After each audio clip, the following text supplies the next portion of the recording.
In this week's Torah portion of Emor, we find the commandment of Sfirat HaOmer, the counting of the Omer, an exercise of which we are at the midway point now, of counting the days between Passover and Shavuot.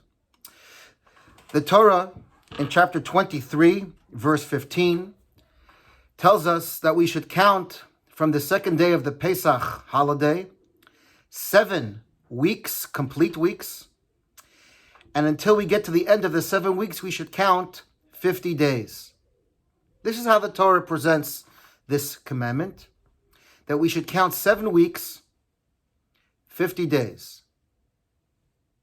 Now, the Torah is many things, but teaching us basic arithmetic would hardly seem to be the point of this verse.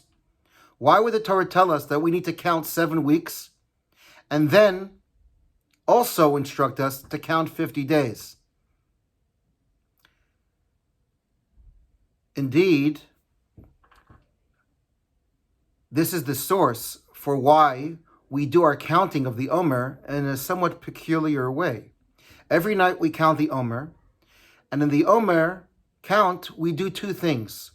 We recite how many days of the Omer it is, and then we also say how many weeks it is.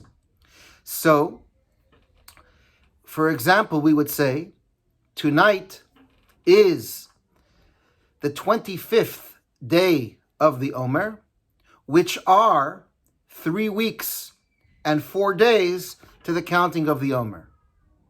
But why? Why do we have to count in such an absurd way? Either let's count 49 days, today is day 1, day 2, and so on and so forth, or count weeks, as the Torah's initial instruction is that we should count 7 weeks. At the end of every week, we should count a week. Why do we have to count weeks and days, and then in the way we count, highlight both forms of counting, that we are counting today is such and such the day of the Omer, and it is also marking how we mark what week of the Omer it is. My friends, the counting of the Omer is not just counting days to get from the point of Passover to the receiving of the Torah at Mount Sinai on Shavuot. Indeed, as you know, the spiritual masters teach us that the counting of the Omer is an exercise in spiritual exploration, growth, and character refinement. And that is why we also recite every night that we are highlighting a specific character of the 7 emotions, the 7 sefirot, Chesed, Gevura, Tiferes, Netzach, Hod, Yesod, and Malchut, that each one of these is a composite of the other 7 as well, totaling 49. And every night we mention that today we are focusing on one attribute, whether it's kindness within kindness, or judgment within kindness, and so on and so forth. Each night we are trying to figure out how do we elevate ourselves one plateau closer from the spiritual exodus of running away from bondage, servitude, and constrainment, spiritual confinement, toward what Mount Sinai represents, Shavuot, the giving of the Torah, a new lease, a new beginning, a Torah that can take us from the very, very depths to the greatest of heights. And in this way, there are 2 methods of counting. We can either count every day, or we can count it by weeks. What is the difference between counting days and counting weeks? Well, when you count something by a week, you measure time, how time has elapsed over an entire week. And so, every Shabbat, we look back at the week that's passed, and we are resting from the 6 days. Most people measure time that way. Weekend to weekend, we look forward, Monday morning, how fast can the next weekend come? And so we measure time by weeks. But in Judaism, there is also something called the nightly Cheshbon HaNefesh ritual, where every evening we take stock of the previous day. So, on the whole, on the macro, certainly we reflect on Shabbat, we are taking a deep breath of the week that's passed, and we are grateful for the culmination of the work week leading into Shabbat. And that's why every day we read a psalm, Hayom Yom Rishon B'Shabbat, Hayom Yom Sheni L'Shabbat. Every day, Sunday, Monday, Tuesday, is only a marker to what day it is relative to the Shabbat that we are approaching. But then, before we go to bed at night, there is also the aspect of reflecting on the day that just passed. To count our days. As King David says, Limnot Yameinu, count our days, that life should not pass us just in weeks, months, and years, but to make every day count, indeed every moment count. And in this way, the Torah is telling us that we can count our spiritual journey represented from the Egypt moments of our life to the Mount Sinai, Torah moments of our lives, relative to weeks, or indeed we can also look at it in days. And this is the difference between how we count. The Torah wants us to count both, days and weeks. What is the internal significance between counting both ways? There's a fascinating story that I heard about a young man who once came to the Rabbi, complaining that life was too hard and full of struggle, and he wanted to know why life was so difficult. And the Rebbe told him, because human beings are not angels. Angels are flawless, angelic beings. Life is perfect. It is the same every day. Whereas human beings go through the vicissitudes, the ups and downs every single day. There are up moments and up down moments. There are up days, down days, up weeks and down weeks. And as such, the journey of life as human beings, the gift that God gave us, is to recognize that it is precisely because of the imperfection, because of the challenge and the struggle, that's where the possibility of achievement lies. Indeed, the Kabbalists point out that one of the distinctions between an angel and a human being is that while an angel is perfect, an angel is flawless, an angel is also static. It cannot move outside the mold of which it was created. Whereas a human being has the possibility of self-growth. Through choice and through action, we can transcend the mold of where we began. And in this sense, a human being is greater and transcends the spirituality of an angel, because even though we can make mistakes, by overcoming them and perfecting ourselves, we are actually leaping what an angel is, because the angel is stuck at the level relative to where it was at the very beginning.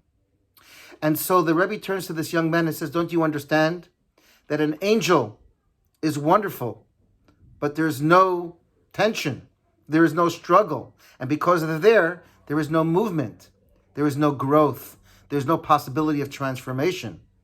Human beings were born to experience these highs and lows. The young man is not convinced, but he says, why couldn't God create a world where human beings can experience growth, perfection, transcendence without going through this process? And so the Rebbe turned to him and said, young man, what is your passion? What is your hobby? And he said, I like art. And so the Rebbe asks him, tell me, maybe you can enlighten me. What is the difference between a picture, a photo, and a painting? Why is it that a photo that captures the scene most accurately is only valued at a couple of dollars, but a painting of the same scene that is not even accurate, that doesn't capture exactly what a photo can do, can sometimes fetch in the hundreds of thousands or even in the millions of dollars? Why would people paint for something that is not even an accurate representation? If you want to know what happened, you can take a photo and you get exactly what happened. And the young man smiles and he tells the Rebbe, because a photo, while it is technically accurate and it is a perfect representation of the scene that you are trying to capture, is essentially lifeless. It's inanimate.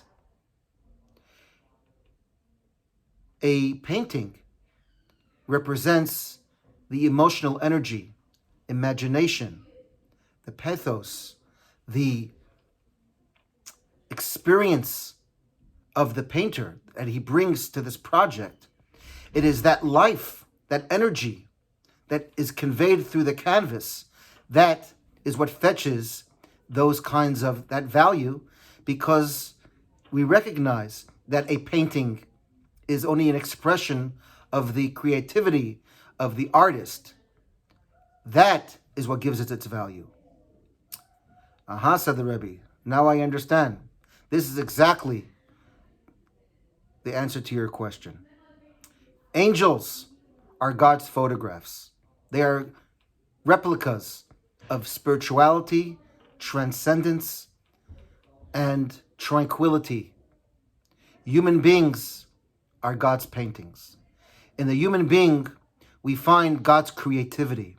We find God's emotion, God's will, God's desire to take something that is imperfect, but conveys the deepest essence of its creator. And when we look at another human being, we should realize we're looking at God's art. An angel is merely God's photo. Tell me, he says now, what's more valuable? My friends, this is why we count weeks and days. The weeks represent the angelic moments in our lives. All of us have experienced moments of angel time and human time. Angel time represents the week. It's Shabbat, and we're reflecting on a week gone by. But the day-to-day is the human being. God tells us it's okay. We have to celebrate both, and we have to count both. We need to count the weeks of our lives, Sheva Shabbatot, Tamimot. The word Tamimot means complete or wholesome. God wants us to count the wholesome weeks, the wholesome moments of our lives. But at the same time, God wants us to remember that deep down, our real purpose, our real mission in life is not to emulate angels. It's not to become photographs, not to become perfect representations of something, but rather to search within ourselves to find out where is the art within us. Where is the artistry that God embedded in our DNA, that God wants us to find what we are capable of, even though it comes through trial and error and imperfection. It is there that we find the greatest manifestation of God's artistry. It is the human being. It is that which we need to count every single night. The struggle of every single day is what counts one day after another day. That when we get to 49, when we get to the foot of Mount Sinai, when we get to the point of wholesomeness of the complete 7 weeks. And so, my friends, we count weeks, we count days, we count the moments of tranquility, of transcendence, of when we feel like we are on the level of angels. But God also tells us, even more importantly, Chamishim Yom. We have to count day by day, treasure every single moment, treasure and the experience of every single day, to count, and even more importantly, to make those days count. Shabbat Shalom.